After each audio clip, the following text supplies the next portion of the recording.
I think you all have an excellent opportunity to view the different types of water features.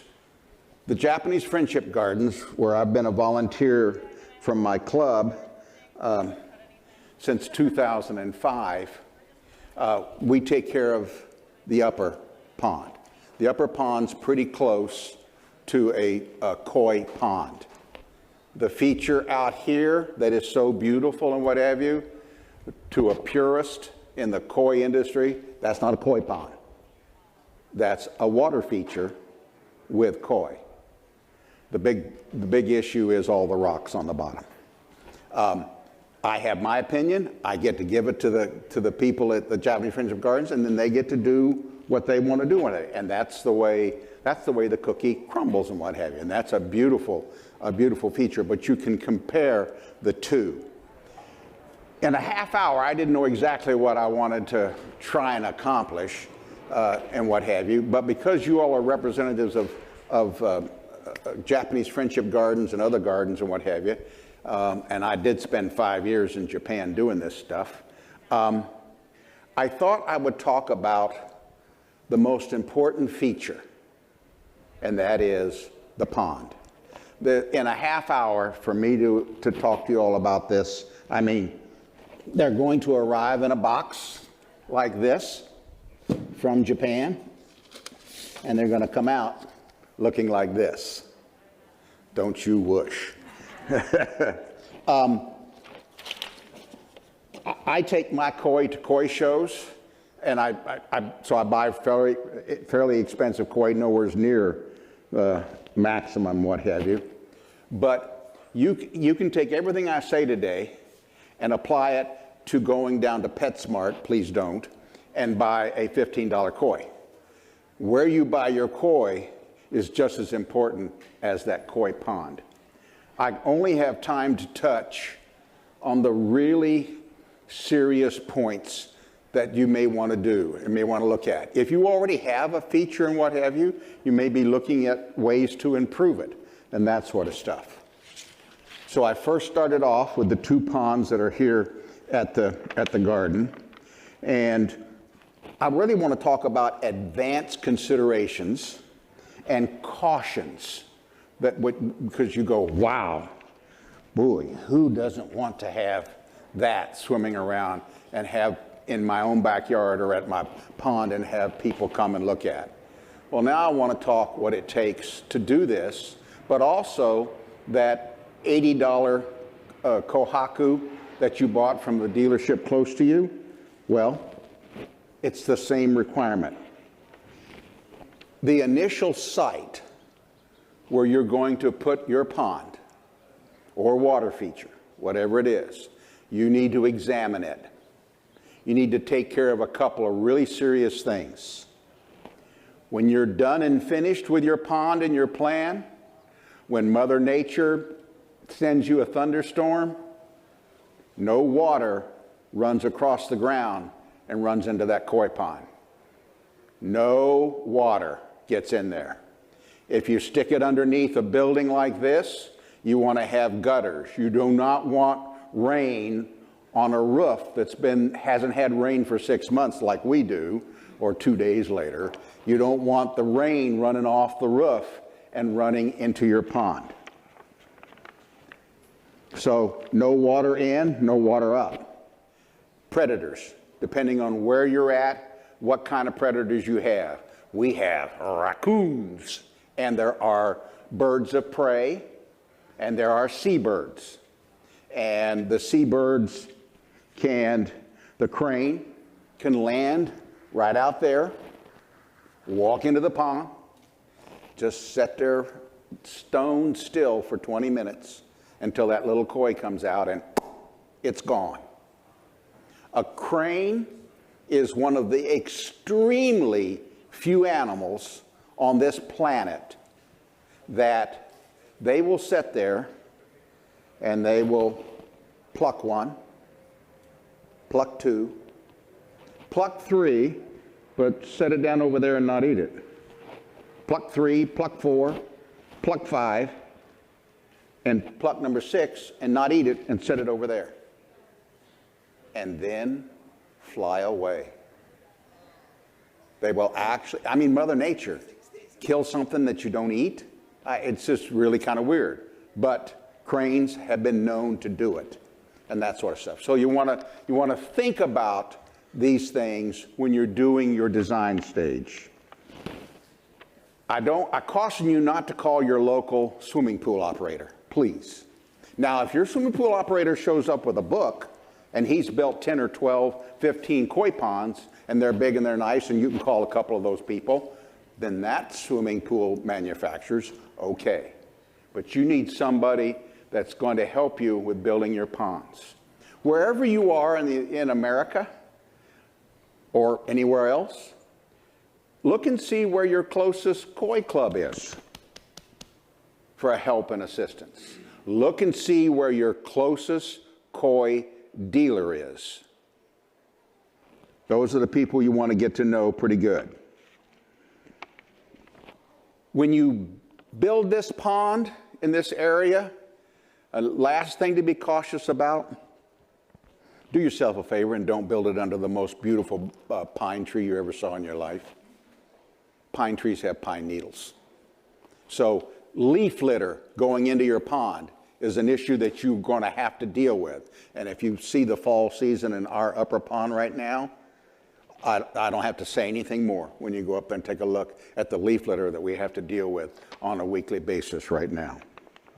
Another thing that you want to consider in this stage is how much water do you want to have in your pond feature? In the pond that's going to hold your koi, how much water's there? The reason you want to know how much water is there is it's going to tell you how many koi you should or shouldn't have. In backyard ponds and what have you, when I talk to people in my club and that sort of stuff, I kind of like to get them down to about 4 fish per 1,000 gallons.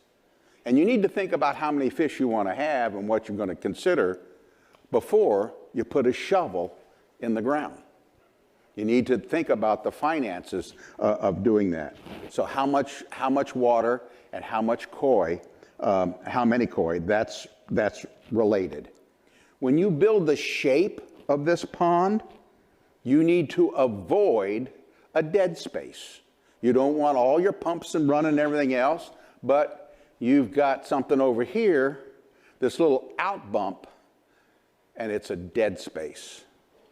Dead spaces grow things that make koi sick and kill them. So you want to try to avoid dead spaces. I already told you about predators. We're building a koi pond, a koi feature. It must have at least a partial area where all your koi could get into that is 3 feet or deeper. 3 feet or deeper. Stress is the #1 thing that kills koi over a long period of time. And it builds on it. It's just like going to get an x-ray and you build up the x-ray. And so stress is something, was one of the hard things for me to learn until I watched it and observed the fish. So you can go from about 3 feet, you can go up to 6 feet depending on what you want to do. You can go as deep as you want. You can have a pond as big as you want, as deep as you want. The only reason I say 6 feet is that's where you start losing visual acuity of the fish that you have, that you're giving for your population. They'll love it because they can go down and hide and that sort of stuff. Also, the reason you want to have a deep spot in your pond is when your fish swim in very shallow water their entire life, they become pigeon breast. They don't exercise their muscles correctly. There's no up and down. They get fat, and fat's not good. This ain't fat. This is confirmation. This is about a 10. This is what a beautiful lady looks like right here. This is one beautiful lady. In my part of the hobby and that sort of stuff, ladies are where it's happening. When you're thinking about buying those koi, it would behoove you to try and buy all females or all males. There's no immaculate conception with koi. And they're not like condors. They're not asexual, or there's no record of it. And you won't have to deal with the spawning. You will like the idea of having a spawning until you have one. And then you hope and pray to God you never have another one. You want to see the results of a spawning? Go up to the pond, the koi pond. We had a spawning this year, second one since 2005. And now it's time to take out the koi. You haven't chased a koi until you chase a 2-inch koi in a pond that's got rocks. We won't go there. Yes, you need a waterfall. Yes, you need a waterfall. Oxygen is a prime mover in the life of a koi. It's called osmoregulation. So you definitely need a waterfall. If you are in a cold climate where you get frozen water, then you need a bypass so that you can put the water in and out down in the pond and turn the waterfall off. You can have air pumps that will help out with that. So we've got a waterfall. In frozen areas, you can do a bypass. The koi need a filtration system. When we exhale carbon dioxide. When these ladies exhale, through that gill, they exhale ammonia. Ammonia is a stress builder. Ammonia kills fish. Ammonia kills and shortens their life. Ammonia is is the reason you have the filtration system. There will be a residual amount of ammonia, and you have to deal with that. But on your test kits that you have, you always want to test at 0. You never even want to have a trace of ammonia. And I'll talk about some filtration stuff in just a minute. You need a pre-filter. The pre-filter is a container that takes care of all those leaves, the particulate matter, the dock, we call it, that has to come in and be collected.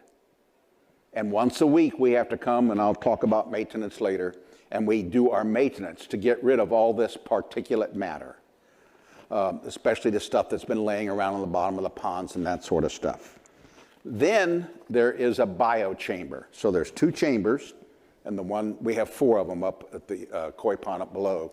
The one on this pond, you have to go down about 30 feet down a ladder, and there's an industrial pump system in there with a 6-inch pipe. It's incredible. But our club doesn't take care of the maintenance of the lower pond. We just do the upper pond. Now, the second chamber is called the biochamber. And in this one, we got to have lots of surface area for bacteria to grow on. And I'm going to bore you for a minute with the nitrogen cycle. Water comes in. You got to have oxygen, you got to have ammonia, and you got to have calcium carbonate, KH. Got those 3 things, then you're going to have nitrobacter. And nitrobacter is instantly going to eat that ammonia and get rid of it. But it's going to produce nitrite. So now we have to have oxygen, and we have to have calcium carbonate, and we have to have nitrite. And nitrosomonas bacteria that's growing in this section is going to eat it and make nitrate. Nitrate, the only way to get rid of nitrate, the solution to pollution is dilution. Water changes. Nitrate is not considered to be poisonous to koi. There are some articles that say that it may hinder the healing and the immune process. And they get reddish when it gets really high, above 140, that sort of stuff. Bad news, got to have a pump. Bad news, pump's got to run 24/7. If you turn off that pump, in this beautiful biochamber that you got, after about 6 hours, the bacteria, a lot of them will die. A lot of them will throw up biofilm and they'll survive, but you'll have to catch up. So that business of the audience is gone, turn it off at night, got to run 24/7. You got 10,000 gallons in this pond. You want a pump system that does a turnover rate of 1 time per hour. So for 10,000 gallons, I want to have the pumps and the design system that takes that 10,000 gallons and pumps it through my system every hour. It's called turnover rate. As you get bigger, 20,000, 30,000, 40,000 gallon ponds, then you relax it. It becomes 2 hours, 3 hours, 4 hours for you to do the turnover rate. Your chamber in your biochamber, your chamber in your pre-filter, it's called dwell time. You don't want the stuff to come up, instantly go out. Here's your pipe pushing the water in. Here's your pipe 2 feet over here pumping it out. We need to move water around. You build arrays, sewage arrays in there, and you speed up the dwell time that the water stays in there before it goes out, before it goes to that biochamber where the bacteria is growing on the culture.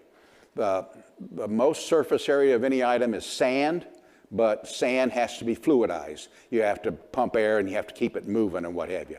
Open cell foam is the second best, and that's what we have up there now.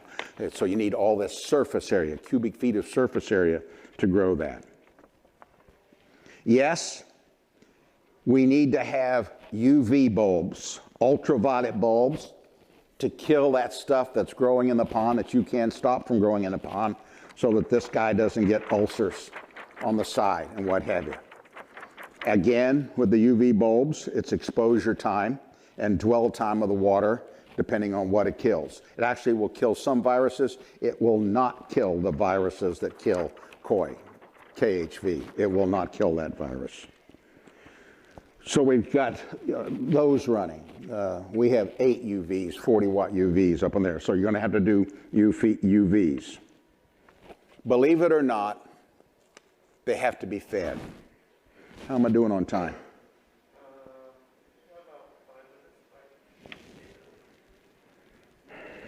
I'm screwed.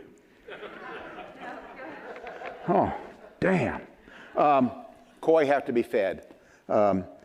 It's a little expensive. It costs $8 to $12 a pound. You buy it in 30-pound bags to get your money down, and they need to be fed multiple times during the day. Koi, anatomy lesson, no stomach. A koi has no stomach. Its intestine is about 4.5 to 5.5 times as long as the fish and double backs on itself. We call them water pigs. They eat from the minute they get up until they go to sleep at night. Weekly maintenance. You have got to do weekly maintenance. Maintenance kit, pH and temperature, extremely important. Oxygen meter, that's a $1,500 meter I just picked up. You've got to do testing and you got to do maintenance every week. pH is extremely important. When that bacteria is in there and it's eating up that calcium carbonate, the pH goes down. pH gets to 6 or a little below 6, you'll come in and you'll have floaters. You'll have dead koi. You'll have dead fish. It's called a pH crash. So you need to be careful about that. You need to have a pond journal. You need to think about what you're going to do if you see a sick fish. You need to find out where your closest wet vet is. And you need to open up a dialogue with them. You need to have your koi club in the area volunteer and work on your fish. We just caught all 22 fish that used to be up there 5 times, 2 days apart, and gave them antibiotic shots for the ulcers they got. Every year, a different strain of Aeromonas comes out. And every once in a while, you lose a fish and you'll pay a couple $100 and you'll send that dead fish to the laboratory and it'll come back and the fish will have Aeromonas, Pseudomonas, and Shruanella. This koi had 3 different bacterial infections, died of blood poisoning, and the kidney kicked out. So you got to worry about what are you going to do? So you got to have nets and you got to have tubs. Koi behavior, your koi will talk to you. They're very sociable animals and that sort of stuff. And when a koi's not happy, it'll go over and sit down by itself in the corner, tuck its fins in. There are different signs and symptoms.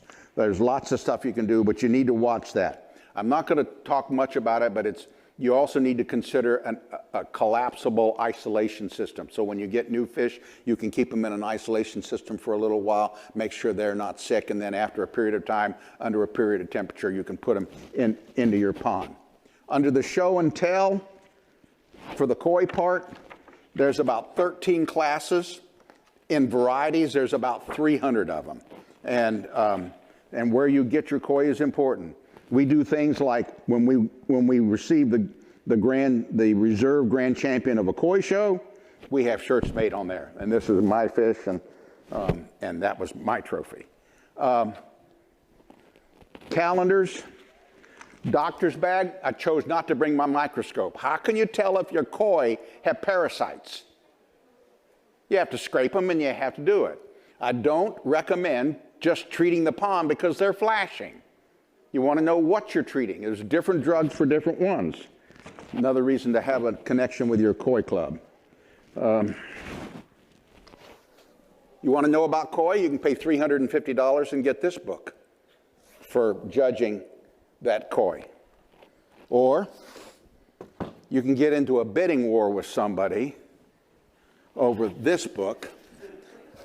And I didn't win the bidding war. And then she gave me the book afterwards. Yeah, it pulled. This is my koi buddy. My wife, when we say koi, she goes, talk to the hand. But she'll look out when I bring a new koi in. I like it, I don't like it. I want to talk for 30 minutes about that koi. No, I like it, I don't like it. But this is the 8th All Japan Koi Show book, one of my prized possessions. There are books about sick koi and what to do and that sort of stuff. And some of them get really used up and that sort of stuff. So these are the kinds of things that I want you to consider. I don't want to run you off. I don't want to, I hope I didn't go, oh crap, that's nothing I want to deal with, what have you. It's all doable and what have you, and it's fun. As you get older, it gets a little harder to do. They weigh a lot and that sort of stuff. But these guys are just absolutely beautiful. This is a Showa and that sort of stuff. And even though I'm showing you fish that are tens of thousands of dollars and winners of shows and that sort of stuff, you can get just as much enjoyment out of this by going to one of your local koi dealers, breeders, and you can buy a $60 fish. And you can watch it. The one thing I didn't mention is I want you to have a pond journal. I want you to record. I want you to record things like temperature. I couldn't talk about feeding because I run out of time, but how you feed your fish and the number of times you feed your fish and the protein in the fish and everything else is all based on the time. Koi are nothing more than a balloon filled with hormones. That's all they are. And their entire life is based on 2 things. Where's the sun? What's the sun doing? And what's the temperature of the water I'm in? That's about it. Now, there are a couple of other things, meaning water quality. But if you make the investment at the beginning, you'll really enjoy it. And the environment is your responsibility. The pond that you're going to have, this habitat for koi, no matter what they're costing, that is your responsibility.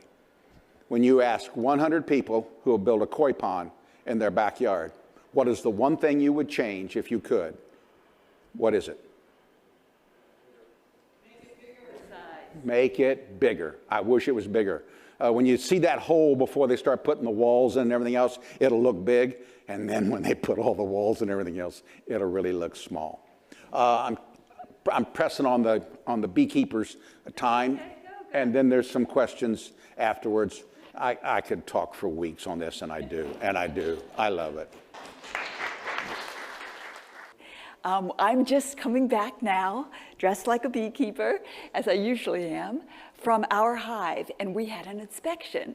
And we had several people suited up, including Cece and Steve, who are here. And what we find when we look in the beehive is that the bees are, pretty buzzing around, and we are intruding in their space. And so those bees have something to defend, and they defend their hive. So we were all suited up, there was no problem, but so that those bees can be defensive. And so we do need to be careful when we're in and around the beehive.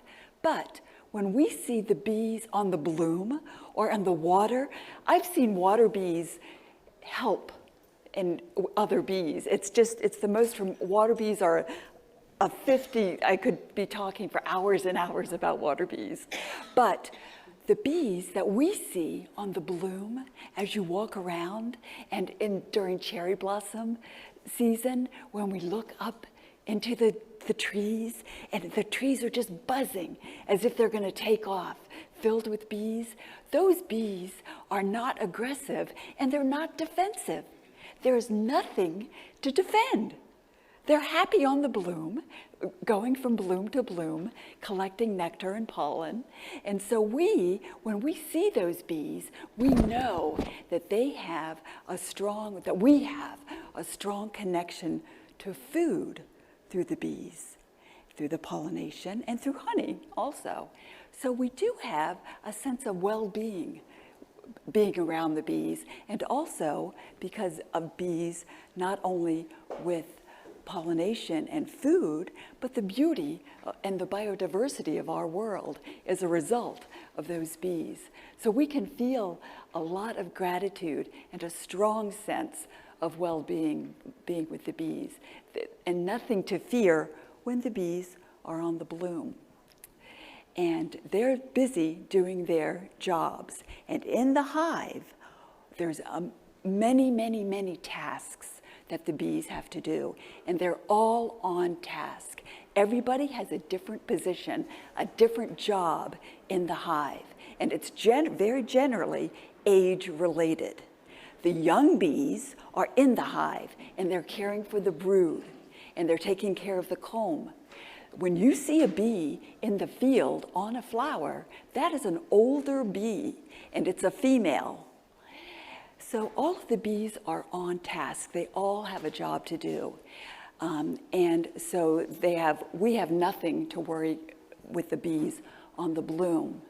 And every single bee that you see or that we see in the hive, they all have one ambition in life, one aim, and that is the prosperity of the colony.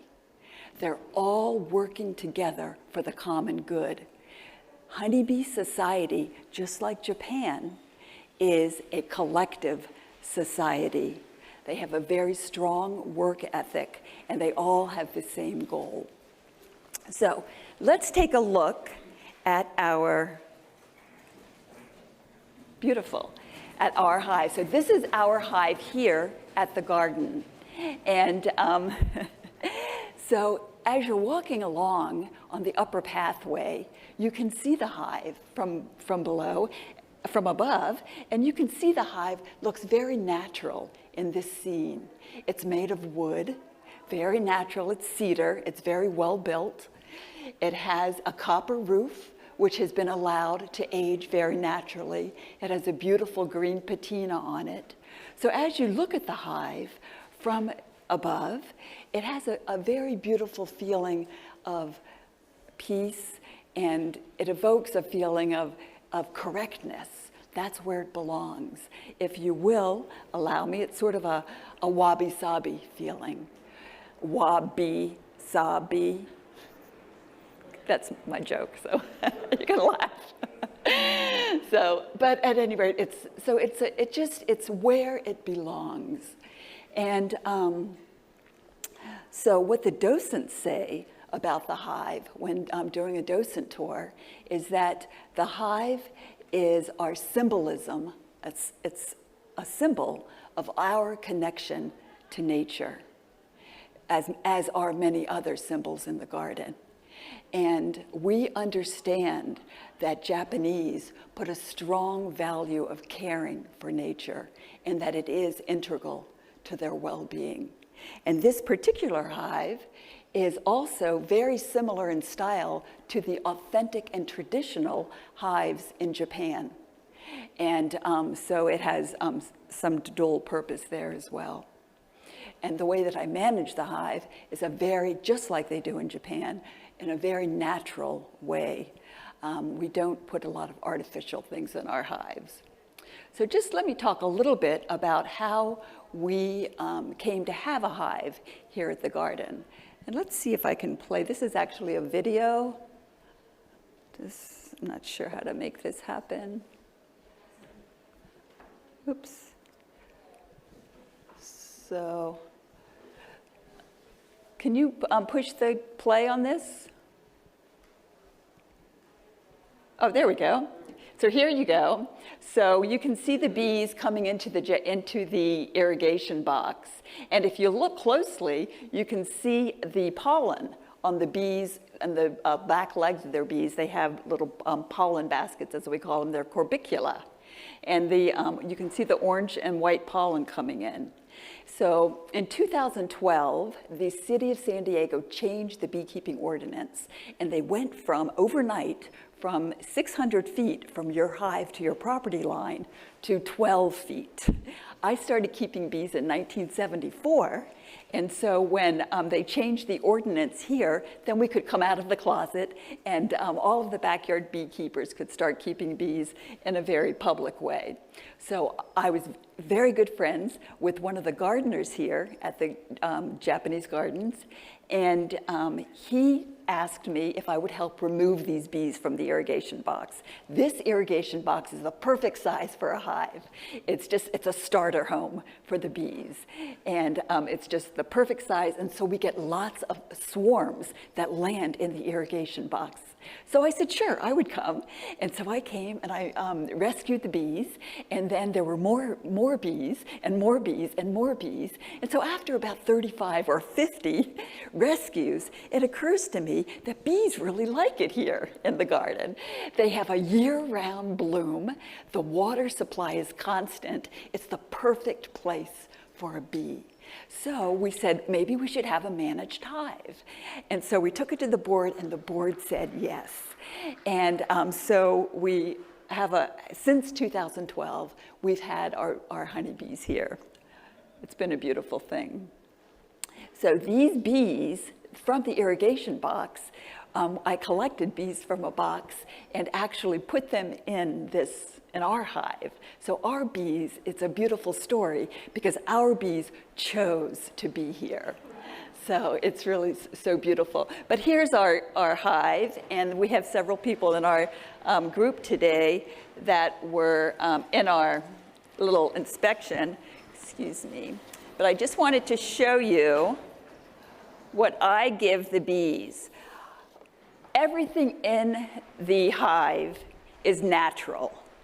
The bees brought it in, and all I give the bees is this stick. That's it. And so this stick is in the hive, and this is what they do with it.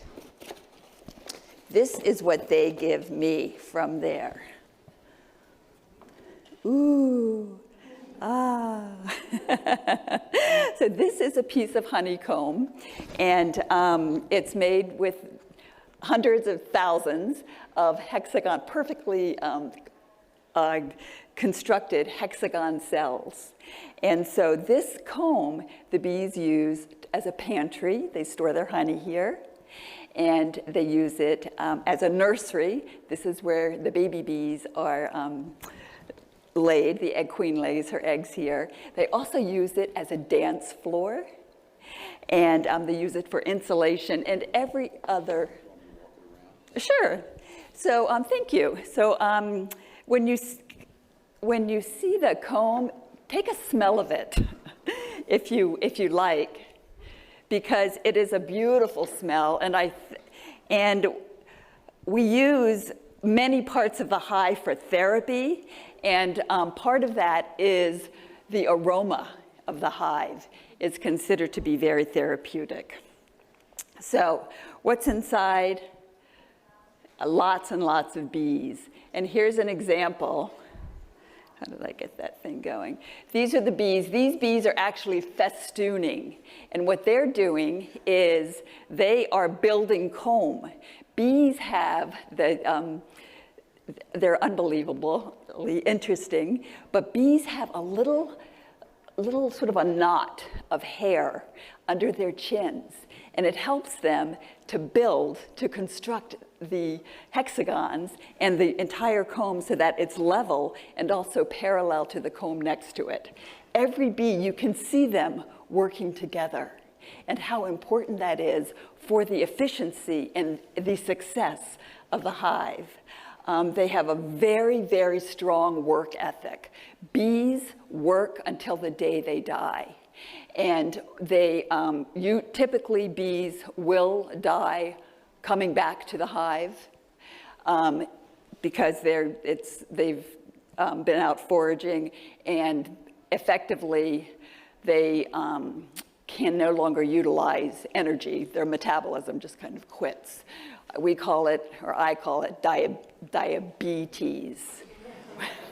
Thank you.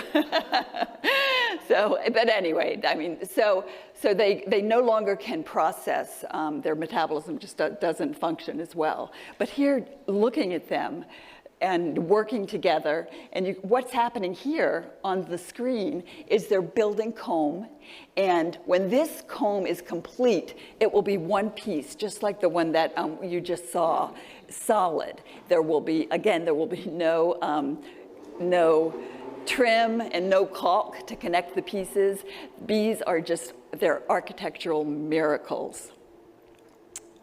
When the bees die, actually, if they know, as they know so many things, but when they die in the hive, they know that they're going to die, they attempt not to die in the hive because it's a burden.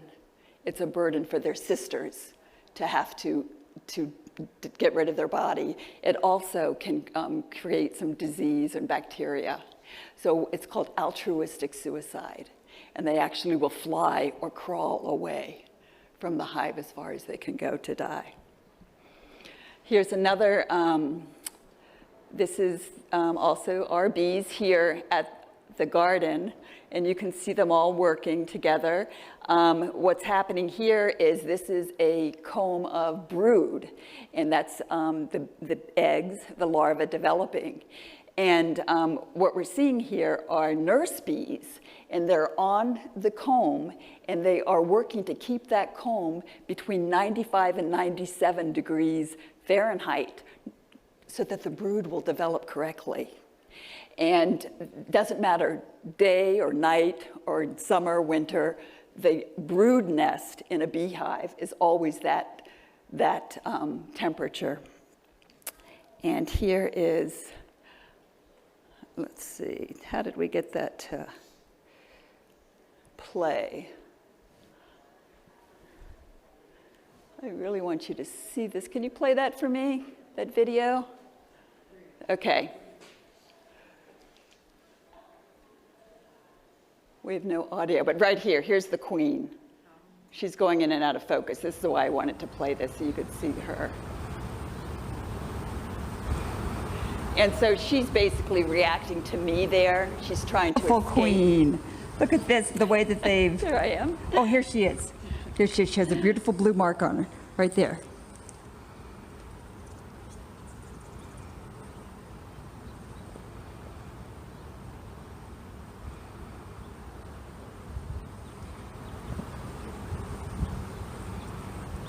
She's a little shy, trying to get out of my way. She'll probably...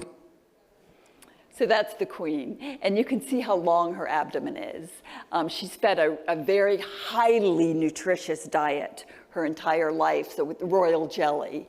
And when during development, she's also fed the same royal jelly so that her ovaries and hormones develop so that she can become a queen. And she lays between 1,000 to 1,500 eggs every day. And queens live much longer than other bees. She lives between, say, 2 to 3 years, although with all bees in trouble now, queens also are much shorter lived. But so the other thing that is happening on this comb is some dancing is going on. Now, with more time, we would all be dancing right now, I promise you. But, so the dancing, as we call it, it's really a pattern of movements that the scout bees do, and it's a miracle. Dr. Kirsch won the Nobel Prize for understanding and for revealing the waggle dance, as we call it. And so the scout bees go into the field up to 3 miles away, that little tiny bee away from the hive, 3 miles away, and they find a great resource. Not always 3 miles, but they'll go that far. And they find a great resource, whether it's pollen or nectar or water, tree sap for propolis. And so they're very excited about it. And so they come back to the hive and they do a dance, a pattern, and it's actually a figure-8 pattern, and it uses the sun for direction, and it tells the other bees, the other foragers who are all female, these older bees, and tells the other bees exactly where that resource is. And the communication in a hive is another one of the honeybee's superpowers. That one bee finds the resource, but then thousands of bees can get to the resource easily. So that's one of their great efficiencies, working together. And it doesn't matter what their task in the hive is, they're all working together collectively. And every single job in the hive is respected by the bees. And it doesn't matter what the task is, it's necessary for the efficiency of the hive, just like in society. So the bees, the bees leave to go to the resource, and they find that resource, whatever it is, flowers or bloom or whatever the resource is, with 85% accuracy, which is phenomenal. I mean, when you go outside today, look at the bee, realize that their home may be 3 miles away, and they're going to find it. And how they get back home is another whole week talk for a week. It's just so fascinating. Okay, so, and then outside the hive, these are the bees that we really are connected with, the bees outside of the hive. And so the bees, when they leave, they've just gotten the word, where is this bloom? They're excited, really excited to go find it. And so they make a beeline out of the hive. And I want to show you a beeline. So if we can play this video. Unfortunately, I can't do it. Oh, see them? You see them? You see that? And so they're going as fast as they can, and that's where that word comes from. So they're making a beeline to the bloom. So when they get there, we see them in the field, and again, we know we can feel a strong connection to the bees and to our food through the pollination and through the beauty of the world. But here they are, they're foraging, and they're foraging, in this case, for nectar. This bee on your right is actually smelling the bloom, and when the bees land on the flower, they leave a little footprint because it helps so that other bees don't waste their time investigating the nectaries for nectar. They know that another bee has already been there. So here they're foraging for nectar, and here you can see them covered with pollen, which is accidental. But the bees don't land on the bloom and just plunder the resources. They give back. So here, the bees they're covered with hair. They even have hairy eyeballs. And they have a little shimmer when they are collecting nectar and pollen, a little bit of a shimmer. And also they have a positive energetic charge, so that, and it attracts the pollen that's on the bloom. So the bee ends up with a lot of pollen on her as she goes from bloom to bloom, or from parts of the flower, the stigma to the stamen to the stigma. Then she releases that pollen. And so the bloom can reproduce and pollination happens. So we need the bees, and in some cases, industries are wholly reliant on bees for pollination. Here's an example. This is Whole Foods, and this is with bees. Your produce choice is with bees and without bees, just as an example. And more importantly, or as importantly, is the biodiversity in the world that the bees are responsible for. And the beauty. Look outside at the garden, the beauty. We have so many bees in our garden. It's really a joy to see them. And also, something to consider is that because bees are involved in the photosynthesis process, they actually have some impact on the very air that we breathe. So there are some theoretical explanations for why, we're getting close, why we have such a strong feeling of well-being around the bees. One of them is that we co-evolved with bees, and as with nature. And so we feel an intrinsic drive to be connected to nature. I'm gonna have to zip through these.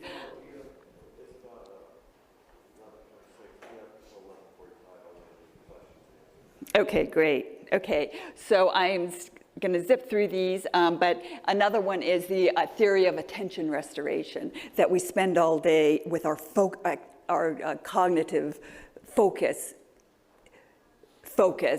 on whatever it is, monitors, and that takes a lot of intense energy. But being in nature, it's more restorative, it's more relaxing, and it takes less directed focus. And stress reduction, and certainly, being in nature, from a physiological point of view, we know that our heart rate decreases, our respiratory rate decreases, blood pressure, et cetera, some of the stress hormones, cortisol, for instance. And so it's a cumulative stress reduction effect, being in nature, and this is very true about being with bees. It's an interesting concept that beekeepers tend to live longer. And the research says the reason they live longer is because of the honey that they're taking and other products of the hive. I think it's because of the well-being that they feel, and especially this final theory of stress reduction, that they're just generally more calm around generally. So in Slovenia has the most beekeepers per capita of any country in the world. They have 5 beekeepers per 1,000 population, 1,000 people. So, and they use beekeeping as therapy, and they're really sort of avant-garde in that way, leading the rest of the world. But we're all starting to adopt some of these therapies. One of the things that they do is they have apiaries in their schools, and when they send the children that need calming and care to the apiaries, they can be around the sound, the rhythm of the bees, and so it's been very helpful there. Also, they hold their meetings, their staff meetings here, and meetings with parents and school psychologists near the apiary. There's also beehive air therapy, and this is becoming more and more common. And so it's something to look up, something to be, if you're interested in that. And it's supposed to be effective in certain respiratory illnesses. And again, whole houses with the beehives being involved and being around that energetic process of the bees. You're hearing the sound of the bees, and you're smelling the aerosol of the beehive. So even Airbnb, if you wanted to get a beehive therapy house, you can connect with that through Airbnb. Where there's lots of programs that use beekeeping for therapy, including vets coming back, as you know, about PTSD, and they found that this program, Hives for Heroes, where they connect an experienced beekeeper with a vet, and it's been very helpful in dealing with PTSD and some suicide issues as well. I work with this program and one of my heroes is my vet. And also they use bees in prisons too, and they're finding that the inmates are, feeling more of a sense of meaning and purpose in life. And I don't know if we can get, this is just a recap of everything that I've said today. It's very short, but I always invite the expert to talk about this. And this is Benjamin Buttons. Can we get Benjamin Buttons to give that little 45-second? Hi, Benjamin Buttons. Welcome to our conference. Thank you, Mary. It's good to be here. Today, you shared about the organization of a honeybee hive and some ways that Honeybee Society and Japanese Society are similar. Both are a collective society where individuals work together for the common good. I was happy to hear you discuss the connection that humans feel toward nature, and especially how you co-evolved with honeybees and feel dependence on nature for food and air. Honeybees are part of that cycle. It is important to me that is being recognized, because if humans understand the connection between nature and their well-being, my hope is that they will take steps to care for bees, nature, and our world. Thank you for the recap, Benjamin Buttons. I wish you well. So long for now. Thank you. Here we got some honey today. So please, after our talk, you can please come up and have a little bite of honey. And when you see a bee today and every day, say thank you to the bees. Thank you very much. Also, I will mention that when I work my bees, the longer I'm with the bees at the hive, the more calm I feel. But I do try to start out with a sense of calm. I feel that the bees are very, very intuitive.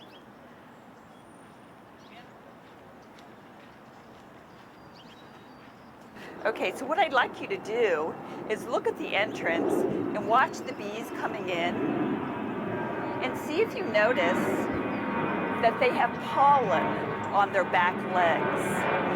The bees collect pollen and nectar and water and propolis, but the pollen is their protein. And when I see a lot of pollen coming in, it's always a good sign for the beekeeper, because then the beekeeper can assume that or hope that the colony, expect I should say, that the colony is queen right, that the queen is in there and that she's laying eggs. Now it also depends on the time of year, because sometimes there is no pollen out if there's not a lot of bloom. So I'm giving these bees some smoke across the entrance. You can see that. And Steve, if I could just ask you to stand a little bit over there, just a little bit further away. There you go. Okay. Or if you want, you could stand over here as well. But I don't want you to be in the entrance. Okay, just so you know, we have an ant problem here in San Diego. And so what you're looking at here, little sort of umbrellas with some puddles of grease in them. And the grease doesn't, well, it will kill the ants, but it doesn't allow them to climb up into the hive. So what I want to tell you also about this is called a Ware hive, and very treatment-free, very organic management. And what I'm taking off here is the lid. And you can see how that this hive is very natural looking. And so it fits into this location in this scene in a very beautiful way. And especially as a guest, when you're walking along and you look down and see it, it's a very lovely picture. And you can see the bees in the sunlight, and it's very nice. So do these stay here all the time? They do, yes. Awesome. So these bees have been here. I've had this hive here since 2012. Okay, so I'm taking off the lid, and what I have on top of this is we call it the quilt. And the quilt actually is just for ventilation. So I'm opening this up, and I'm going to give them a little bit of smoke in here. Actually, so you can see them in here. You can take a look. And this doesn't stress them out? It does stress them out, yes, without a doubt. And that's one of the reasons that we don't go into our bees frequently. Of course, we're here for the conference. I'm going into them today and also again tomorrow. We won't have people down here, they'll be up higher. But I want you to take a look, if you will, in as close as you can get into the hive. And notice this kind of gunk that you see on the hive. This is propolis. You may have heard of propolis before. It is magic. It absolutely, like so much coming from the hive, it is magic. And Can you both see okay? it's highly antibacterial. Why don't you rotate so you can see? It's used in toothpastes and regularly, but also it's being used for more and more medicinal purposes. Yeah. And so it's considered really a medical miracle. What's it called again? Propolis. Propolis. Propolis. So here's the bees. These are Italian honeybees. I actually rescued them from the irrigation box here. Oh. And then ultimately put them here in this hive and requeened them. So I know what their genetic background is. Okay, so what I'm going to do now is I'm going to open this. Yeah. Okay, so this is one comb and this is just partially developed. This is a brand new comb. It looks like I have two in there, surprisingly, but it's just partially developed. I'm going to lay it in the quilt. I did bring another box for this, but I left it at the end, so I don't want to go back and get it. So I do want to show it. Now this is, Wow. you can see this is two pieces here. They will connect this with no trim, no caulk. The bees it's an architectural miracle. The comb that we see in the hives. It's unbelievable. Okay, now I'm going to take this third one out. And so what they're doing, the reason that the bees use this propolis is because it seals all of the cracks in the hive. The other thing, because it is antibacterial, it helps the bees fight disease. And so we try to leave our hives as natural as possible. But here I wanted to show you this. Whoa. Okay, what we're looking at here is honey. Okay, this is capped honey. And you can see the bees with their heads in the honey because I've given them smoke. So they naturally start to gorge on the honey. And they can also be working these cells as well. Here's some more in the back as well. You can see this here. We see a bee right here with her head in the honey, probably gorging on honey. Okay. Let's keep going just a little bit. Do you know much about the non-European, like bumblebees and mason bees? So we have native bees are a whole nother study. Yeah. And so they sort of go with the package. Right. So absolutely, I study native bees as well. So here we have more capped honey. And what they do, the bees, when they forage, they bring nectar mixed with their enzymes and digestive juices. They bring it back to the hive and they transfer it to a house bee. And the house bee takes the nectar, will start to aerate it and start to ventilate the nectar, because nectar is about between 50 and 80% water. Honey is only 18% water. So before they cap this honey, they will ventilate that from 50 to 80% water to 18% water. If they don't, then we have mead, because it will ferment. One's trying to sting you. Uh-oh. Okay, so we don't want to do that. When they sting, what happens when they sting? They can't die. They do die. And they also emit an alarm pheromone. And so it lets the other bees know that something's going on. Here I wanted you to take a look. Now we're not specifically looking for the queen, but whenever I look into a hive, I'm looking for evidence of the queen. If I see eggs, I know we had a queen here 3 days ago, because the eggs hatch in 3 days. What you're looking at right here, this is brood. Oh, wow. This is a beautiful pattern, by the way. This is a great queen. So these are baby bees developing. And what we're seeing here on the brood, these are nurse bees.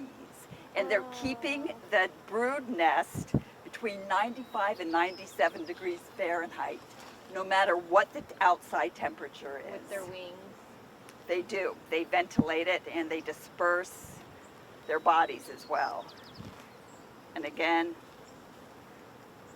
this is great. This is beautiful coverage on the hive. The other thing that they're doing here, you can see them, they're doing little waggle dances. So they're shaking, they walk along and they shake, and what they're doing is the scout bees come back and they alert the other bees that there's some good food happening somewhere. There's a good resource. And with their waggle dance, they indicate the direction and the distance and also the quality of the resource, of the bloom, or it may be water, or it may be pollen. Can you see this? Are you okay? Okay. Yeah, Can you look inside here and see the inside the comb and see the larva? I don't know the angle for your eyes exactly, but there's some little tiny baby worms. So when I see that, what I know when I see the larva is that the queen was here 8 days ago, because they will cap the larva. You saw the capped brood. They will put those caps on the larva within 8 days of development. Okie dokie. So let's take a look at one more, just by chance, were we to see the queen. When I smoke the hive, then the queen will have a tendency to hide. Queens are typically a little bit shy, and so she is probably in this lower box. I mean, also because she's being protected, right? Yes, yes, but some queens are much more willing to be seen. Okay. Sometimes I'll open it up and I'll see my queen there, and she's just laying eggs all, right in front of me, and just, goes to the next cell, lay an egg, next cell, lay an egg. The queen lays between 1,000 and 1,500 eggs every day. Just moving these nurse bees a little bit. So you can see the white here. So that's larva that either this cap has been chewed off because they don't like the way this bee is developing. There could perhaps be a mite or some other situation there, or it hasn't been capped yet. They're all working together. It's a beautiful thing. The honeybee society, like Japanese society, is a collective society. They're all working together for the common good. Can you hear the bees? Do you notice a change in their tone at all? They're pretty upset. A little bit more. So they can move easily vertically through those two boxes. Yes, right? they can. So you see here how we have spaces. It's the same way on the bottom. Okay, so what I am going to do is, I saw one frame that looked like it was pretty good honey, and so I am going to take some honey from these bees, and we are going to eat it. How do you feel? I feel good. I mean, I'm not that. I feel good. I mean, I'm all suited up and covered. So. Yeah. How about that? How do you feel? You're very close. Cece, how do you feel? That's good. Okay, you feel good? Swap if you want. Good. Touches me. I think, oh. Okay. So what I'm going to do is let my able-bodied assistant, so close, hold this. Okay. And so what the other thing I'm going to do is I'm putting this a little bit back together. Being careful not to squish bees.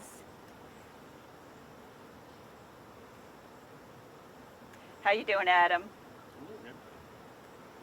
Are you the only keeper of this hive? I am.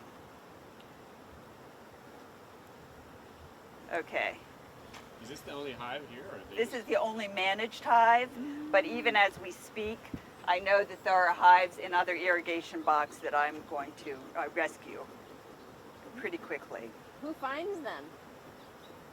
I actually walk around and find them in the irrigation boxes a lot. I get a call from the gardeners letting me know that there's bees and to come collect them. Okay, this is the one we're going to take. I mean, it makes sense just because, like, this is a great green zone. Yeah. So why would you not, like, try to have your home near here? So what I am going to do, and I actually meant to do a little bit earlier, sorry, can't. Let's take a little bee brush here, and I'm going to brush these bees off as much as I can.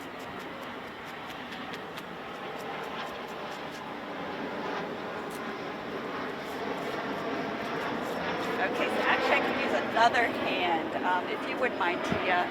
So what I'm going to do is cut this comb off into this plate that Cece's holding, and then if I could give you this, and as soon as I cut it off, then you can put this on top. Yep.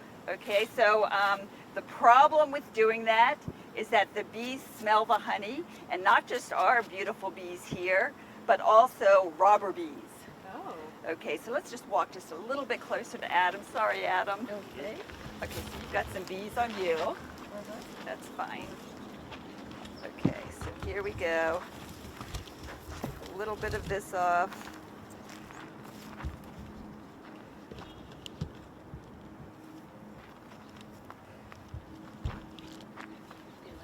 Excellent. I know, I know. Okay, if you could put that top on, we're good.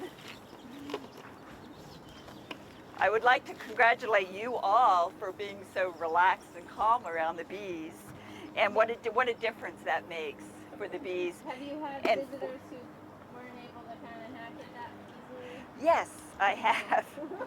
But you all really do seem very, very relaxed, and I appreciate that so much.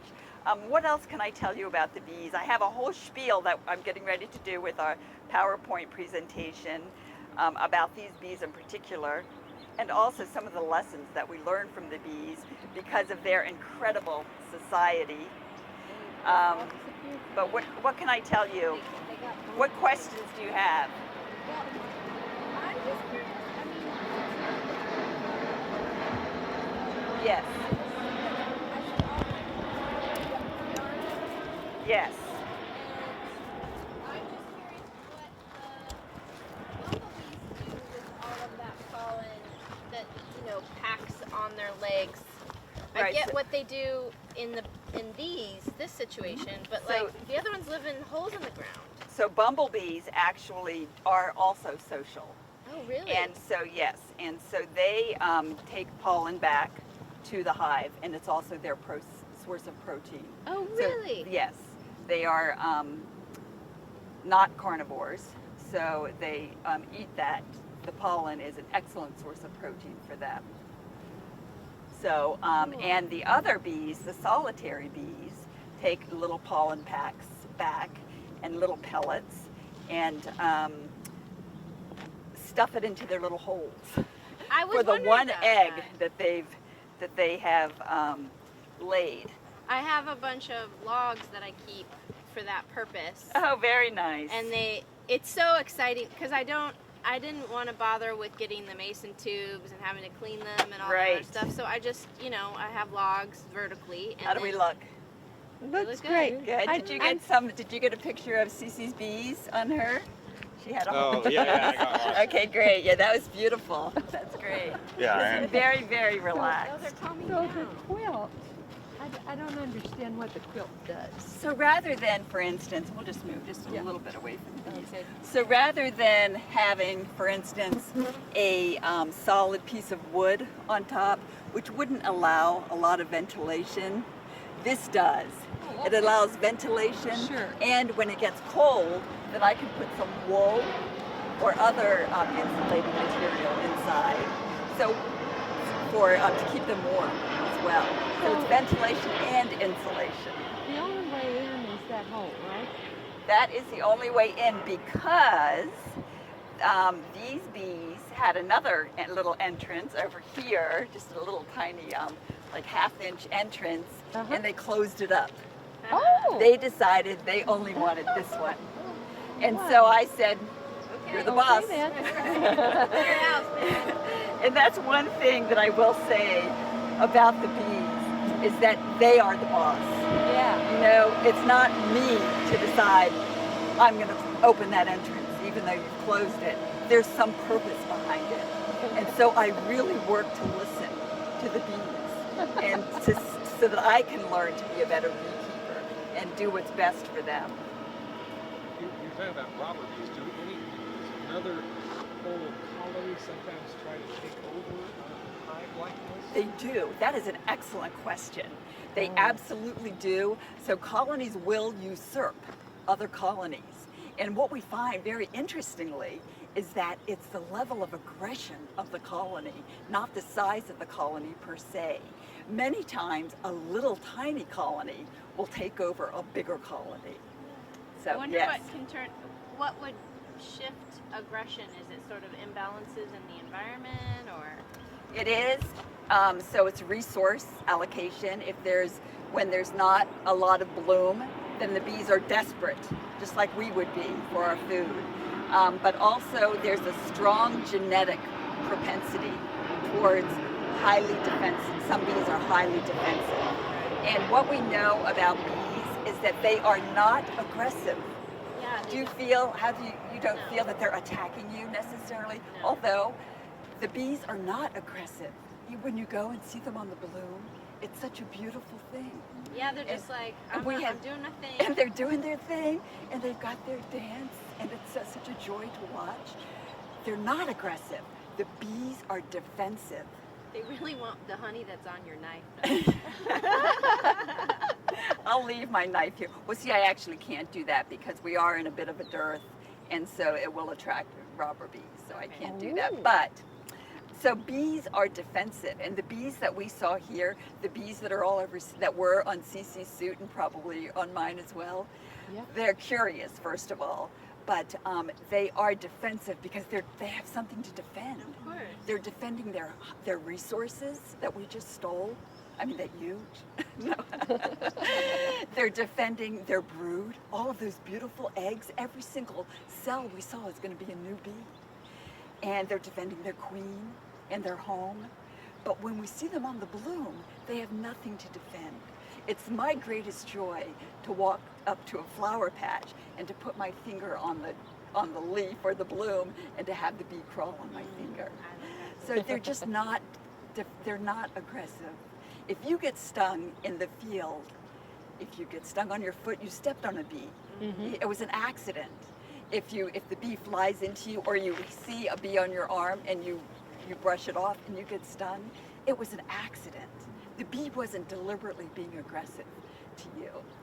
So I think that we don't have very much time. I know that I have another presentation and I think that you probably do too. But any other questions? I'm sorry about that. Does having a hive in the area discourage other wasps and other types of similar insects in that area?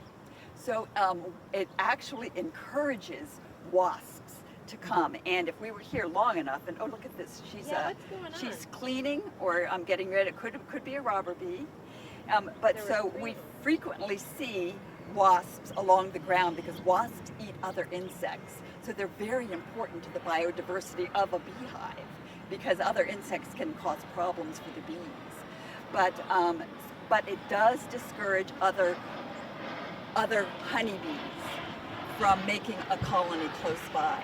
In nature, they usually choose about to put their colonies in half-mile, Yeah, there's a wasp within right half here. mile Not to of compete with another each other colony. anymore than this. And do any insects other than mites, like spiders or any small reptiles or anything, ever invade hives? So these really are fabulous questions, and it's too bad that we didn't open it up and see usually when I open it up I see a black widow spider. And I don't know what the symbiosis is that's going there along with the black widows and the bees, the honeybees, but they seem to live together very compatibly. Black widow's like, I got you covered, yo. And I think, and we have to be careful not to automatically kill the spider, Right. or to interpret that as a nuisance. The mites, as an example. There are so many mites that are in beehives. Now, the Varroa destructor is the one that is purportedly killing the bees. And it is a huge, huge problem. Of course, there's imbalances that in my opinion, we've created. Right. So that to create that imbalance with the mites. But regardless. But there are other mites that are in the hive that eat the poop of the bad mite. That just the connection, the interconnection of all of that insect population in the hive and the microbes in the hive that help to create a healthy balance in the beehive. It's something that we should not mess with. And beekeepers put antibiotics and miticides, insecticides in their hives constantly.